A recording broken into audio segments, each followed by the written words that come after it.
That's pretty. Really. Other than it's... I have the history of it I'm going to read later. Okay. There you go. Other than that, I think it's just a Hallmark holiday. Now, can you do me one favor? Because I'm trying to videotape this, and our makeshift microphone is blanking your face. If you could just sort of move, well, you can't move it. Move yourself just a little bit over to the... Perfect. Okay? You just have to yell a bit. That's great.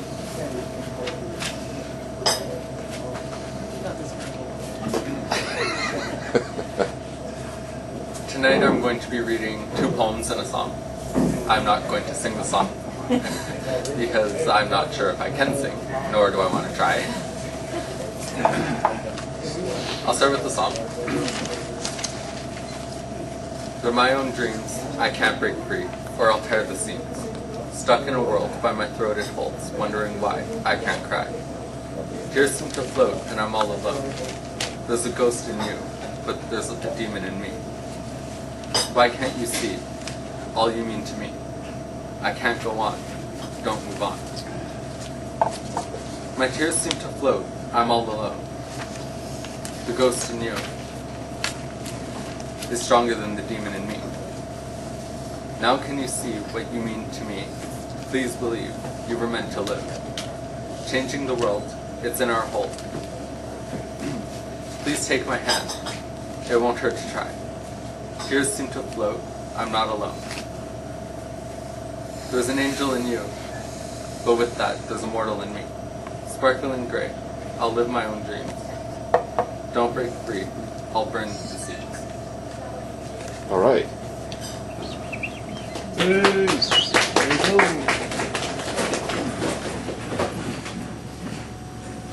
This is a poem that I wrote. It's kind of short, but it was inspired by a song that I listen to quite often.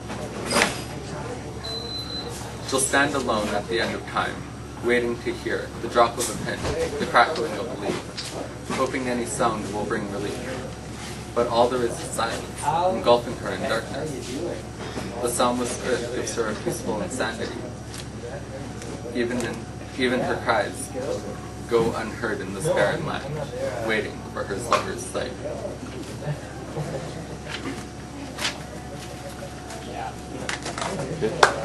Way to go. The last poem that I'm going to read was written out of anger. Judgment is power. Take away from them this prickly flower.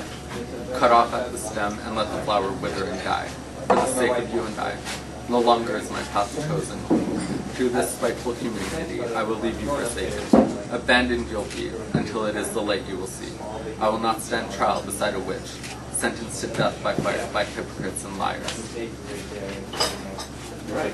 Suffering no more, society's left me broken and sore. Take away from me any sin, to you it's hell I'll be in. You say I'm an abomination, but what's your justification?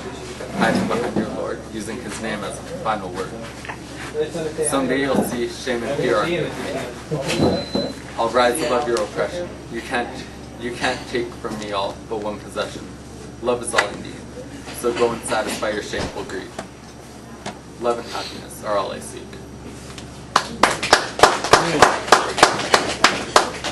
Any more? Any final parting shots on this, the day before Valentine's Day? Do you have anyone you want to wish happy Valentine's Day to? Really? Okay, good stuff. All right, that's terrific. Let's have a big hand for Jacob Rice. Do you prefer Jacob or Jake? Jake. Okay. Thank you, Jake. I thought that was a terrific story.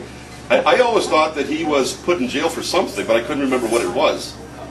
So he was actually performing marriages that the state considered to be illegal. Kind of reminds you of things that are going on today.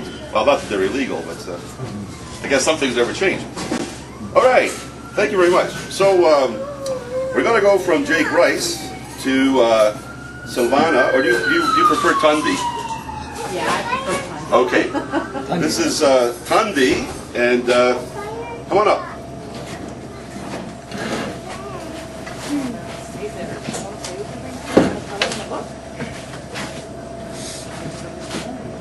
Oh, something about Valentine's Day. Oh. Grade 3. Worst Valentine's Day ever. Why?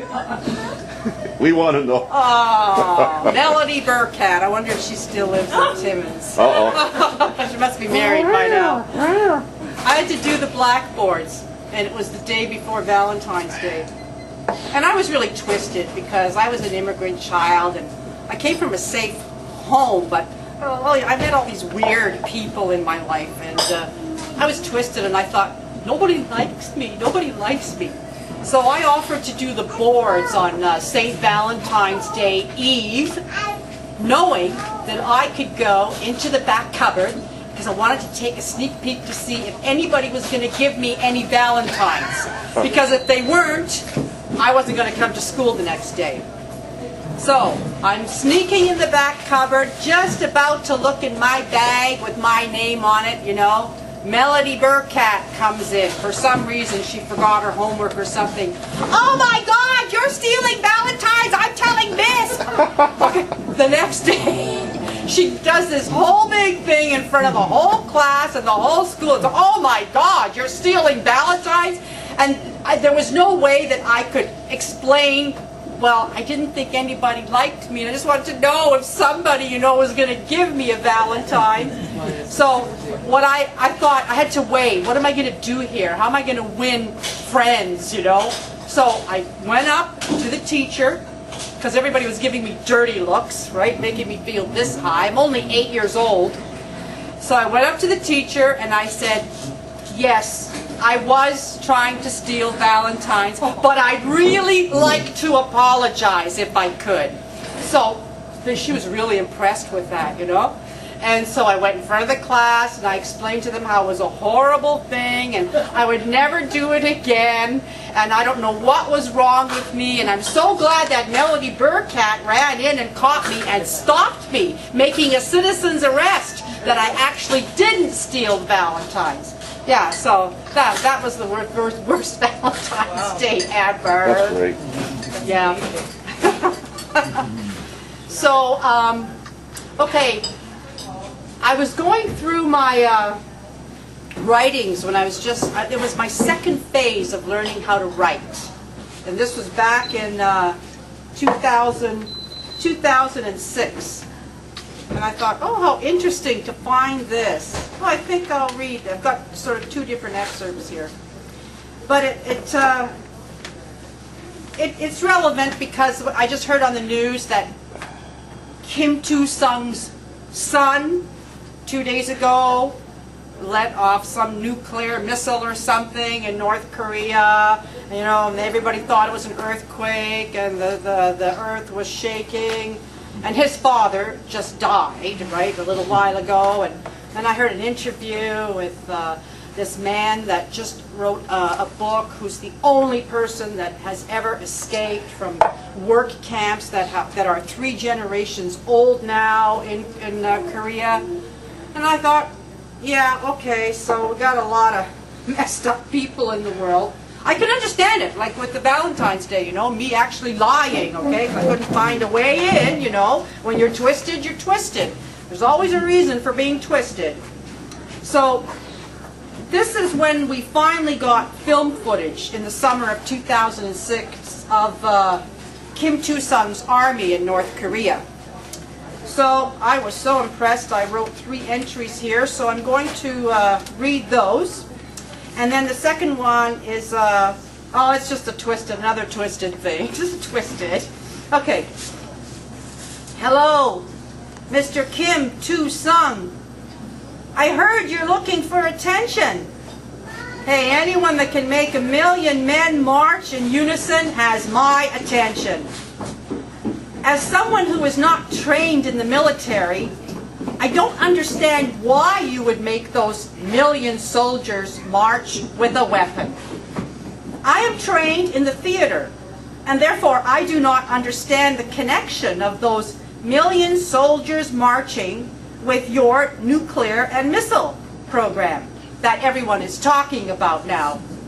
You see, when I see that many men marching together, I think of the 1 million women it took to make those uniforms. I think of the 1 million cobblers it took to make those boots that they're marching in. I don't like to think about who made the guns.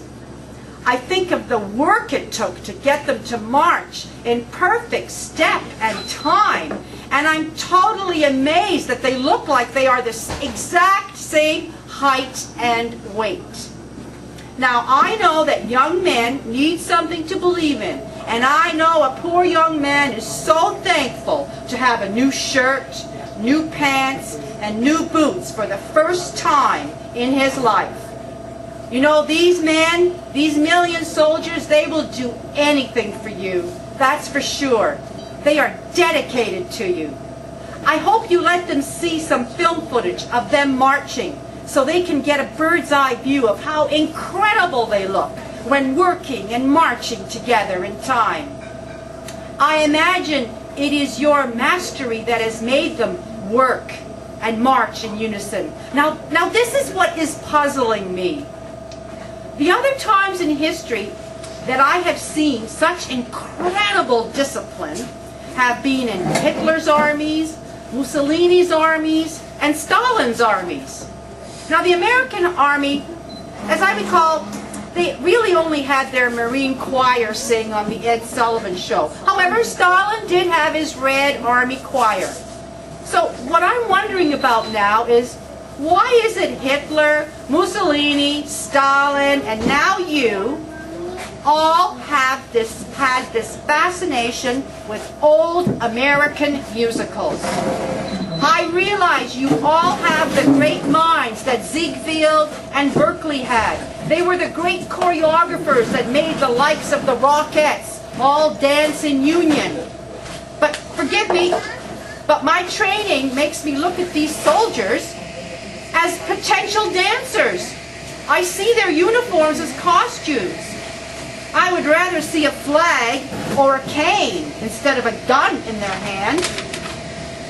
And when I see 1 million of them marching, it is natural for me to imagine what they would look like if they, say, en masse would do a cha-cha-cha move once in a while, or a little dip and perhaps a few Fred Astaire moves, well, along with some Eastern type of kabuki moves thrown in.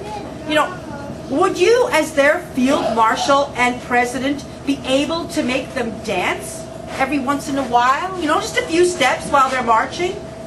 No one man in history has ever been able to do that with 1 million men. It seems to me that this has to have crossed your mind if it is old American musicals that fascinate you. These soldiers are so disciplined. I think you may be the first choreographer in history that might be able to accomplish such a feat. Why, they would look like a sea of 1 million birds in flight. They would look like 1 million school of fish. They would look like 1 million waves in the ocean. That would be a great opening act, say, for something like the Olympics. Perhaps the world would not be so afraid of you then. The world does not know what to think, as the world may be wondering that these soldiers marching may have something to do with your nuclear and missile program. You know, the world would love you if you could just show a more friendly and fun-loving side of your incredible army. You know, I start to wonder what I would do if I had 1 million men under my direction. Maybe I would make those million men build a car that does not need to run on gasoline. Well, gee, that would fix the oil problem in the world. Or maybe I would make those 1 million men build some unique form of preserving peace. I'm telling you, the world would be in awe, Your Highness, if we could see film footage of those 1 million soldiers moving together in unison for some other purpose than carrying a gun. Peace, love, and harmony. I guess so. Okay, the entry a couple of days later on King Chusong and other military leaders. So, if the common denominator of all these military leaders is their fixation of the old American musicals, which has a lot of jazz timing in them due to the music on the soundtrack, I wonder if they were standing behind my bathtub when I gave up tell the world to tell you my heart.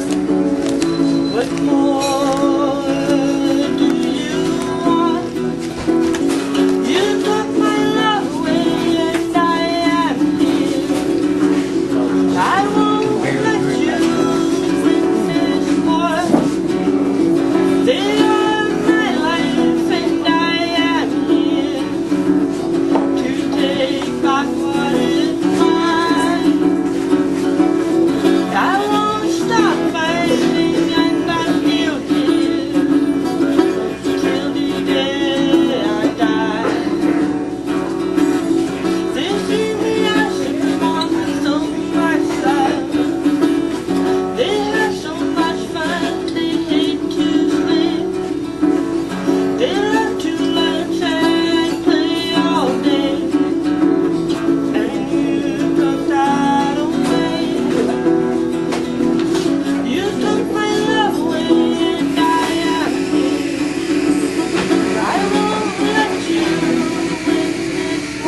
Very nice. Beautiful. It was a song for my boy. Okay, that's so. It was a song for my boy. That's excellent. You said boys. That's plural. Yeah, boys. Yeah, I have 2 boys. Excellent. That's a wonderful, wonderful song to sing. It's gonna take pictures for you. Now my next one is called Empowered as One. Okay. It's a little different. I don't know if you guys will clearly hear the guitar going. Oh yeah. It's good.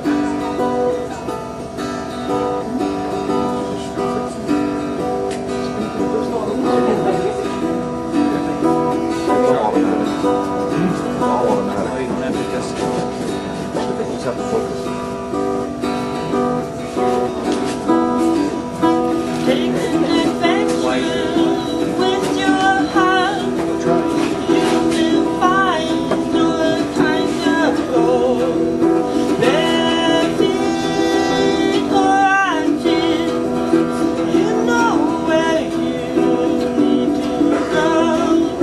Touch the trees, smell the air, share your spirit with the earth. Speak to young and the old, with blessings and secret sound.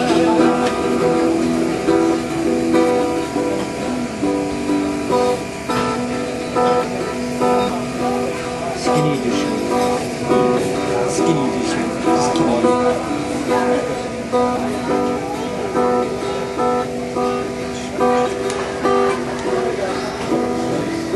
Gaze at the moon and study the stars. Leave your wishes with the clouds. Take a swim or dance with pictures. It's a magic waterfall. Rise in the rain and watch things grow. Taste it all and fall in love. Life is fun, sweet and all. Find your light and lead the way.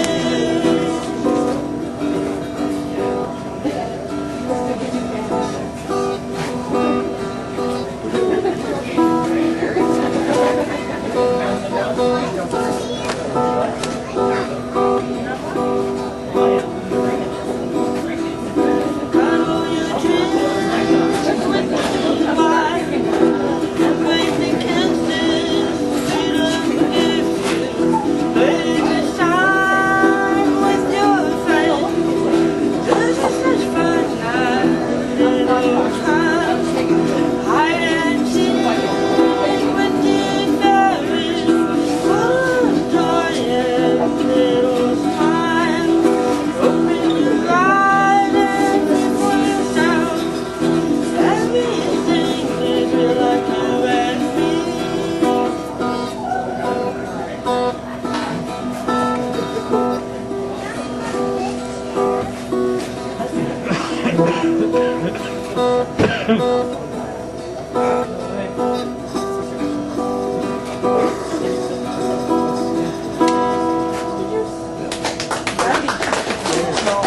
All right. Now you've got to tell us something about Valentine's Day.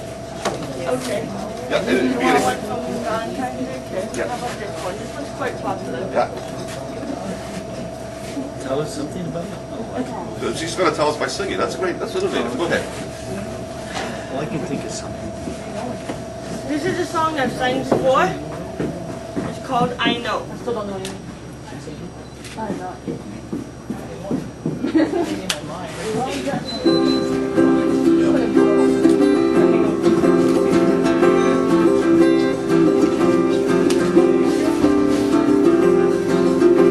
When I hear your voice, I know you miss me.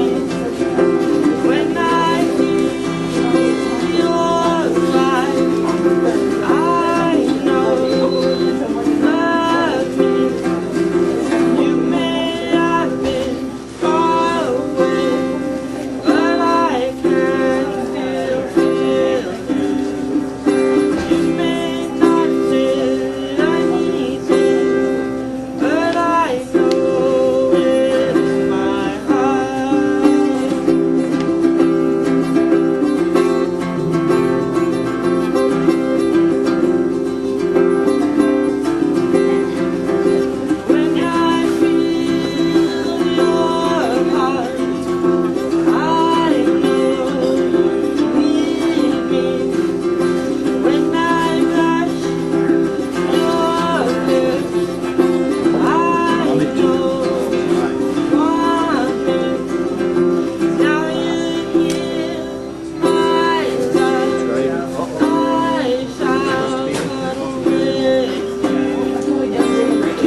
Well, don't go away, because you're going to pick the lucky winner of the draw for this nice chocolate. I'm hungry.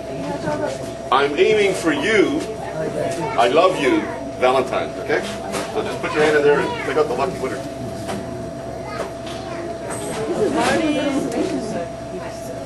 Marty Mazte.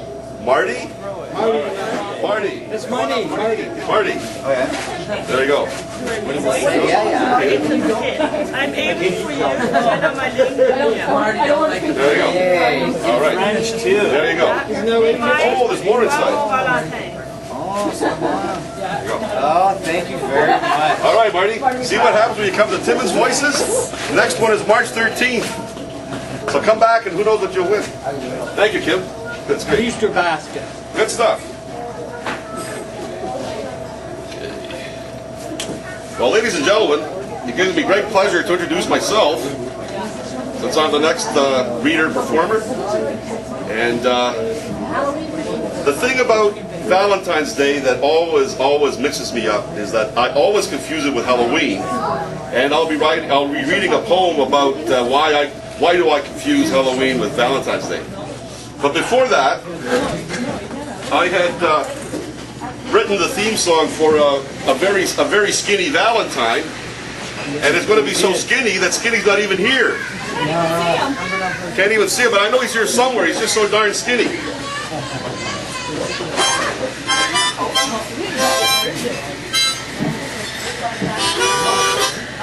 All right, so this is a very skinny Valentine.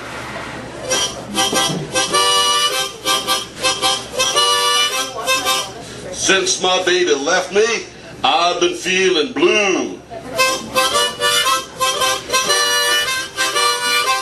The cat has eaten my breakfast and the dog has chewed up my shoe. I got nothing to do.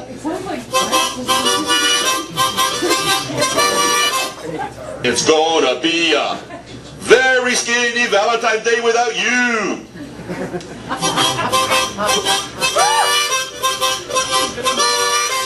I look in the mirror, I see my unshaven face. There's 3 inches of dust all over the place. My hair ain't been combed. It hasn't been washed. It's such a disgrace. It's gonna be a very skinny Valentine's Day without you.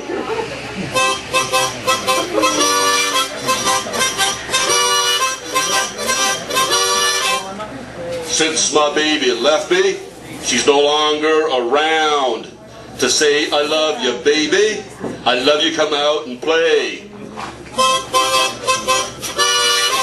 It's gonna be a very skinny Valentine's Day without you.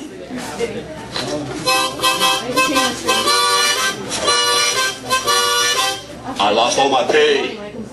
Been drinking all day. Sold my guitar for a bottle of rum.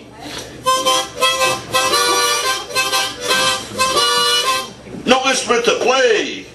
I feel like a bum. It's gonna be a very skinny Valentine's Day without you.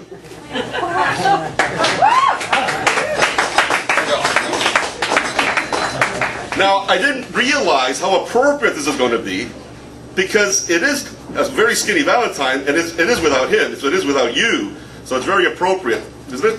A very skinny Valentine's Day without you, skinny. Yeah, all right. without him. All right, let's get a little bit more romantic. I did a series of poems, really sort of using nature as a metaphor for love. I mean, isn't that Valentine-y enough? This one's about a butterfly, a Spanish butterfly, and it's called Mi Mariposa. Mi Mariposa. If I were to put an iron chain upon your wings, you would be unable to fly. And your beauty, Mi Mariposa, is in the flights of your wings. I set you free, Mariposa, because I know you will return to me, though you may stop at many flowers before me, or you may not stop on me at all. You say I say so many nice things about you, Mariposa, but I'm only returning to Mariposa the joy your wings bring to me. I am a mirror reflecting the beauty of your flight, mi mariposa. Okay.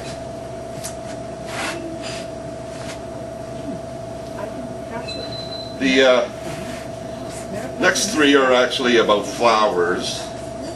The first one's called Wild Alberta Rose. Wild and impetuous, the woods are filled with your seed. You lead me deeper into forbidden territory. Here you feel quite at home among the thorns and the bramble that pricks my skin, and beads of blood drop like dew upon your lips and cheeks, pink from the western wind. Apple blossom. Apple blossom, gentle pinks, celestial whites, pistons and stamens, burning lovers red, morning dews and misty April rains, teardrops on petals fall, giving birth to September apples' green wisdom. Okay. And I'll read one more flower poem. Oh, forget the flower poems. This one's called On Bended Knees. Hold me when the world falls apart and folds me. Hold me when the ground turns to sea and the rain becomes sky. Hold me when the fish grow feathers and fly. When a new world disorder replaces and displaces ancient borders. When the moon becomes a silver coin and the stars turn into starfish. Run towards the sun and feel the radiant energy. Run towards the sun and feel the warming light sunshine. Run towards the sun when birds can't fly and die. Run towards the sun when trees no longer breathe. Run towards the sun on bended knees. And finally, the coup de grace, as they say in French. Why do I always get Valentine's Day mixed up with Halloween?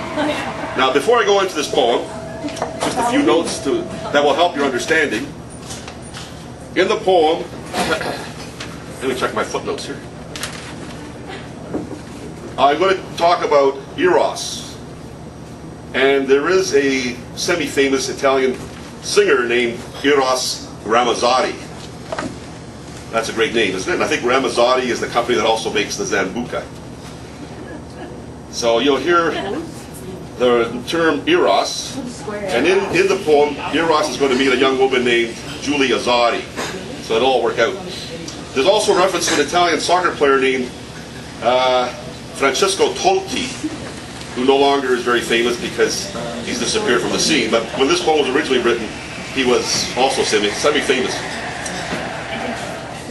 And finally, on the theme that love drives one mad, there's reference to 999, and if you're from the Toronto area, 999 refers to the old Queen Street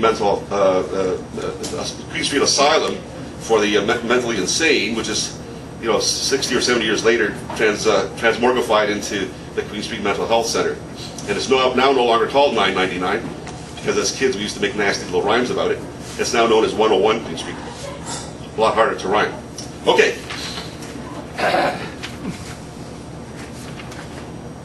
Why do I always get Valentine's Day mixed up with Halloween? Is it the horror of love?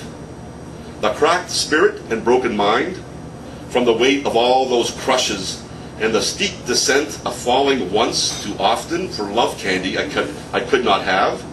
Those little red cinnamon hearts that burn, burn, burn?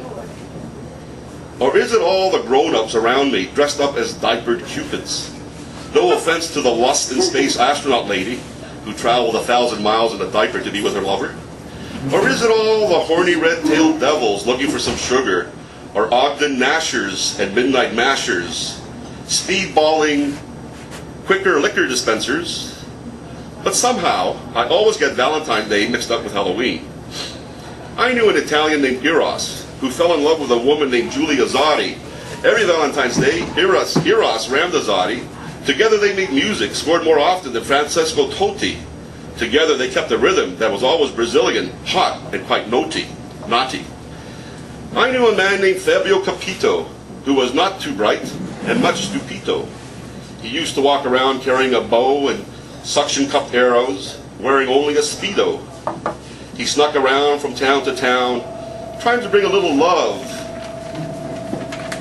to those whose only expression was a frown, until the police tracked him down. "Hey, Capito, you're committing a crime," they said. "Is love a crime?" Capito replied. "Tell it to the judge," the copper sneered. "I am but a modern-day St. Valentine," Capito declaimed. "I will gladly do my time in medium security or at $9.99 and peer out from my cell. Anyone who's been in love knows that at many times love can be hell." For some reason, I always get Valentine's Day mixed up with Halloween, with fire-breathing dragons and dressed-up queens, red-shaped hearts and kissing sweet tarts, horror shows and broken hearts. Is it because love is a two-edged sword, and red a color so versatile? Of love, red roses and blood, and love, like horror, a passion that always brings terror to my heart. Okay? Thank you. Thank you. Okay, so we're now at about, my glasses got steamed up. Is it about 8:30? 8:20. 8:25.